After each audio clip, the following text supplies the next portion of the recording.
Assalamualaikum warahmatullahi wabarakatuh. Perkenalkan, nama saya Rehan Ahmad Fareza dari kelas 12 MIPA 1. Mau menjelaskan tentang perbedaan desa dan kota menurut Profesor Bintang. Perbedaan masyarakatnya antara desa dan kota, yaitu desa agraris dan homogen. Agraris masyarakatnya yang menggantungkan hidupnya secara ekonomi dan pemenuhan kebutuhannya pada bidang pertanian. Homogen cenderung mengikuti gaya hidup dengan watak budaya yang sama. Kota yang non-agraris, sektor perekonomian di luar pertanian, contohnya pariwisata, perindustrian, perdagangan, dan lain sebagainya.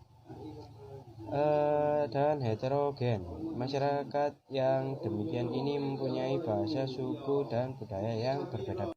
Perbedaan ruang kerja antara desa dan kota. Desa, ruang kerja terbuka, seperti pekerjaan dalam sektor pertanian. Kota, ruang kerja tertutup seperti manajer, CEO, dokter, dan lain-lain. Perbedaan musim dan cuaca antara desa dan kota. Desa, musim dan cuaca sangat berpengaruh pada pekerjaan di desa. Kota, musim dan cuaca tidak berpengaruh pada pekerjaan di kota, justru hanya sebagai faktor penghambat saja. Perbedaan jarak ke tempat kerja antara desa dan kota. Desa, jarak dari rumah ke tempat kerja di desa cenderung dekat, sehingga tidak memerlukan sarana transportasi.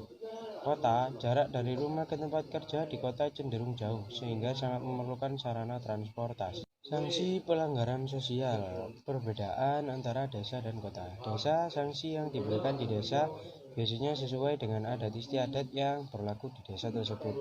Sedangkan kota, sanksi yang diberikan di kota cenderung berpedoman kepada hukum dan undang-undang yang berlaku. Perbedaan hubungan sosial antara desa dan kota. Desa, Gemeinschaft atau paguyuban. Individu cenderung ke arah komunitas sosial daripada keinginan dan kebutuhan individu mereka. Kota, Gesellschaft atau perpatembayan. Masyarakat sipil di mana kebutuhan individu mendapatkan prioritas penting daripada asosiasi sosial. Perbedaan mobilitas penduduk antara desa dan kota. Desa rendah, sedangkan kota tinggi. Perbedaan desa dan kota menurut perkembangan, yaitu 1. Desa swadaya, desa yang memiliki potensi tertentu namun belum dikelola dengan sebaik-baik. 2. Desa swakarya, peralihan atau transisi dari desa swadaya menuju desa swasembada. 3. Desa swasembada, desa yang masyarakatnya telah mampu memanfaatkan dan mengembangkan sumber daya alam dan potensi.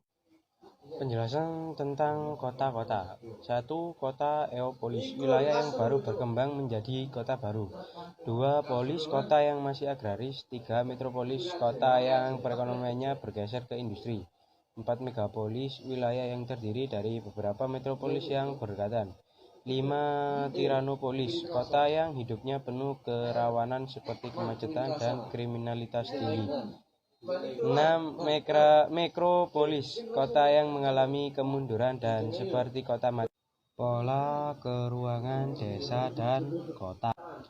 Menurut Daljoli, yaitu gambar yang A, bentuk desa memanjang di pesisir. Yang B, bentuk desa yang terpusat. C, bentuk desa linier. Dan D, bentuk desa mengelilingi fasilitas. Sedangkan menurut Bintaro, yaitu gambar A, desa memanjang jalan. B, desa memanjang sungai. C, desa memanjang pantai. D, desa memanjang pantai sejajar rel kereta.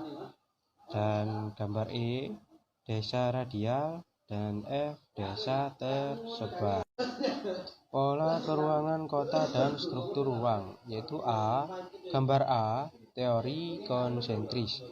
Gambar B, teori sektoral. Gambar C, teori inti ganda. Dan gambar D, teori konsektoral. Terakhir, bentuk kota. Gambar A itu menggambarkan kota padat, sedangkan gambar B menggambarkan kota tidak padat. Sekian dari presentasi saya. Jika ada salah kata atau kurang jelasnya saya mohon maaf. Sekian dari saya. Wassalamualaikum warahmatullahi wabarakatuh.